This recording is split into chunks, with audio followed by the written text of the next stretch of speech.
Hello मेरे प्यारे बच्चों, क्या हाल चाल? बढ़िया सा। तो कैसे हैं मेरे प्यारे बब्बर शेर और शेरनियों? उम्मीद करता हूँ आप सब लोग बहुत अच्छे होंगे और आप सबकी पढ़ाई भी बहुत बेहतर चल रही होगी। उसी पढ़ाई को और बेहतर बनाने के लिए मैं एक और मज़ेदार वीडियो लेकर के आया हूँ। आज की वीडियो में आप लोग को हम बताएंगे क्लास 12 में हिंदी एग्जाम 2025 में जीवन परिचय कैसे लिखा जाता है बच्चों। अगर आज की वीडियो शुरू से लेकर के अंत तक देखेंगे तो बहुत मज़ा आएगा। आज की वीडियो में बच्चों हम अंत में आप लोग को बहुत ही इम्पोर्टेंट चीज़ बताएंगे, क्योंकि वो इम्पोर्टेंट चीज़ लास्ट में ही आपको बताई जाएगी। तो इसीलिए कह रहा हूँ कि आप लोग वीडियो को अंत तक जरूर देखिए।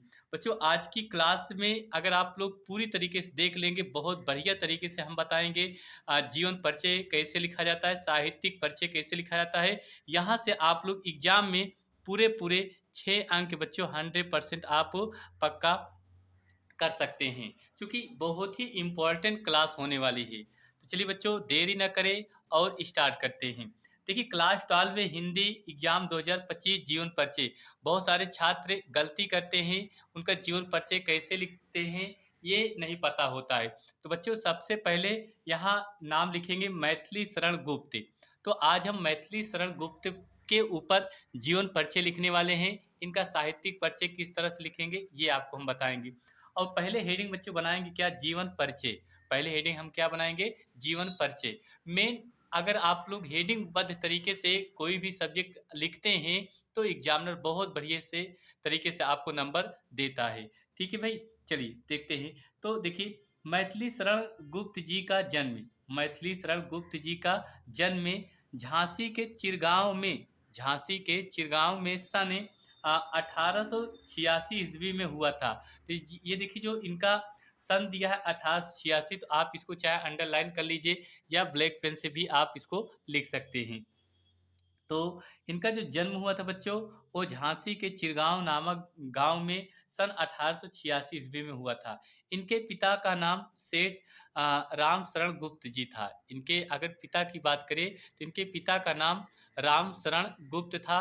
ये हिंदी साहित्य के अच्छे कवि भी थे। इनके जो पिताजी थे ये हिंदी साहित्य के एक अच्छे कवि के रूप में भी ये जाने जाते थे, राम शरण गुप्त जी। इन्हें अपने पिता से ही कविता की प्रेरणा मिली थी। इन्हें कहा जाए कि मैथिली शरण गुप्त जी को अपने पिता से ही कविता लिखने का या पढ़ने की क्या मिली थी? प्रेरणा मिली थी। ठीक है बच्चों, आगे देखिए। गुप्त जी की शिक्षा दीक्षा घर पर ही संपन्न हुई थी। मैथिली शरण गुप्त जी की जो शिक्षा थी वो बच्चों कहाँ पर हुई थी? इन्होंने अपने घर पर ही इनकी शिक्षा और दीक्षा को क्या किया था? पूर्ण हुई थी। इसी कारण से ये से इनके अंदर काव्य के प्रति अभिरुचि जागृत हुई थी। इसी वजह से इनके अंदर जो काव्य की अभिरुचि थी वो क्या हुई थी? जागृत हुई थी बच्चों। ठीक। सन 1964 ईस्वी को, सन 1964 ईस्वी में सरस्वती का यह महान उपासक परलोक को सिधार गया। ठीक है, ये बच्चों मतलब कि रहा जीवन परिचय। अब हम अगली हेडिंग बनाएंगे भैया, क्या चीज? साहित्यिक परिचय। क्या बनाएंगे बच्चों? साहित्यिक के परिचय बनाएंगे। क्लियर? अब देखिए साहित्यिक परिचय में आप लोग इसको जरूर स्क्रीनशॉट लेकर के रख लेना। ठीक, एग्जाम में आप लोग के लिए बहुत बेहतर रहेगा और उम्मीद करता हूँ ये जीवन परिचय आपके पेपर में जरूर लिखने के लिए आएगा। देखिए, तो मैथिली शरण गुप्त का साहित्यिक परिचय। मैथिली शरण गुप्त जी, मैथिली शरण गुप्त जी में बाल्यावस्था से ही काव्यात्मक प्रवृत्ति विद्वान थी। इनके अंदर बच्चों अगर कहा जाए कि ये जो बचपन में थे तभी इनके अंदर काव्यात्मक जो प्रवृत्ति थी वो हमेशा हमेशा के लिए क्या हो गई थी? विद्यमान हो गई थी।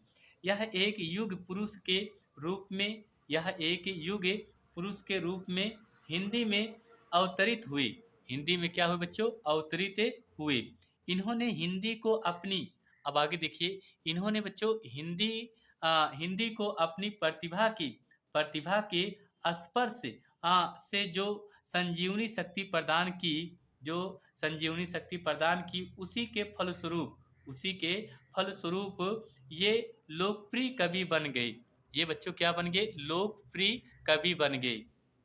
गुप्त जी राष्ट्र प्रेमी, गुप्त जी अगर कहा जाए बच्चों राष्ट्र प्रेमी कवि थे। ये बहुत ही राष्ट्र के लिए प्रेम भी रखते थे और इनको अपने देश के लिए बहुत सारी कविताओं को इन्होंने लिखा था। इनकी रचनाओं में राष्ट्र प्रेम कूट कूट कर भरा था। ये देखिए अगर इनके अंदर कहा जाए बच्चों कि अ, इनकी रचनाओं में प्रेम, राष्ट्र प्रेम कूट कूट कर क्या था बच्चों? भरा था। इसीलिए इन्हें राष्ट्र कवि के रूप में भी जाना जाता है। ठीक, आगे हम देखते हैं।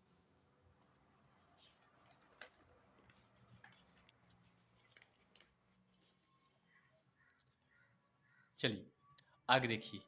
तो आगे बच्चों देखा जाए इसी कारण से इन्होंने हिंदी साहित्य के हिंदी साहित्य के विद्वानों ने राष्ट्र कवि की उपाधि से विभूषित किया। अब देखिए मैथिली शरण गुप्त जी को बच्चों कहा जाता है कि इसी कारण से इन्होंने हिंदी साहित्य के विद्वानों ने राष्ट्र कवि की उपाधि से विभूषित किया था। इनकी पहली पुस्तक, अब आगे देखिए, अब इन्होंने अपनी पहली पुस्तक क्या लिखी? इनकी पहली पुस्तक रंग में भंग थी। अब देखिए ये इम्पोर्टेंट चीज होता है कि मैथिली शरण गुप्त जी की जो पहली पुस्तक थी वो कौन थी? तो मैथिली शरण गुप्त जी की पहली पुस्तक थी रंग में भंग। ये बहुत ही इम्पोर्टेंट थी। तो बच्चों ये वीडियो आप लोग को जरूर पसंद आ रही होगी। तो उम्मीद करता हूँ आप सभी लोग वीडियो को ज़्यादा से ज़्यादा लोगों को शेयर कीजिए, लाइक कीजिए और सब्सक्राइब कीजिए। ठीक बच्चों, आप सब लोग के लिए मैं लगातार बनूंगा, आप लोग के लिए भी चाहता हूं कि अच्छी तैयारी कराऊं जरूर। देखिए आगे देखते हैं। लेकिन इनकी पुस्तक भारती ने इन्हें राष्ट्र कवि के रूप में प्रसिद्ध किया। लेकिन अगर इनकी जो पुस्तक थी भारत भारती, ये एक ऐसी पुस्तक थी जो इन्हें राष्ट्र कवि के रूप में क्या कर दिया बच्चों? प्रसिद्ध कर दिया। आगे देखिए इन्हें इन्हें द्विवेदी युग का सबसे अधिक लोकप्रिय कवि माना जाता है। अगर बात करें द्विवेदी युग का, इन्हें द्विवेदी युग का सबसे अधिक लोकप्रिय कवि माना जाता है। यह समाज सुधार पर अधिक बल देते थे। ये बच्चों समाज सुधार पर भी क्या देते थे? बहुत ज़्यादा बल देते थे। ये रहा बच्चों मैथिली शरण गुप्त जी का साहित्यिक परिचय। अब इनकी हम कीर्तियां देखेंगे। इनकी हम क्या देखेंगे बच्चों? कीर्तियां। मैथिली शरण जी की कीर्तियां अगर कहा जाए, गुप्त जी की जो रचनाएं थी वो दो प्रकार की थी। जो रचनाएं थी वो कितनी है? दो प्रकार की थी। यह है नंबर एक मौलिक रचनाएं और नंबर दो अनुदित रचनाएं। अब यहाँ देखेंगे मौलिक रचनाओं में इनकी रचनाएं कौन थी? भारत भारती, जरा ध्यान समझना, ये भारत भारती, कामा जयद्रथ वध, कामा पंचवटी। पंचवटी किसकी है? तो याद रखना ये मौलिक रचनाएं हैं किसकी है? मैथिली शरण गुप्त जी की। साकेत है, उसके बाद यशोधरा, नहुस आदि, ये इनकी क्या है बच्चों? मौलिक रचनाएं हैं। अब हम देखेंगे अनुदित रचनाएं। तो मैथिली शरण गुप्त जी की जो अनुदित रचनाएं हैं, मेघनाथ का वध।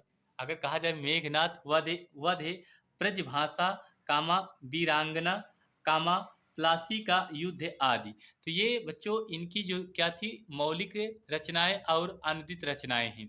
तो इस तरह से बच्चों आज हम आप लोग के लिए आ, कहा जाता है कि मैथिली शरण गुप्त जी का जो जीवन परिचय साहित्यिक परिचय के रूप में बताया। उम्मीद करता हूं आप सब लोग को ये वीडियो बहुत पसंद आई होगी और आशा करता हूं आप सब लोग इस वीडियो को ज़्यादा से ज़्यादा लोगों को शेयर और लाइक जरूर करेंगे। ठीक है, तो बच्चों सभी से यही अपेक्षा करता हूं कि आप लोग ज़्यादा से ज़्यादा इस वीडियो को देखना और तैयार करना और इसका स्क्रीनशॉट जरूर रखना, ताकि आप लोग एग्जाम में जाने से पहले इसको अच्छे से देख ले और आप लोग के लिए बिल्कुल रामबाण की तरह ये सिद्ध हो। ठीक है, तो चलिए बच्चों बस इतना ही। मिलते हैं एक और मज़ेदार वीडियो में।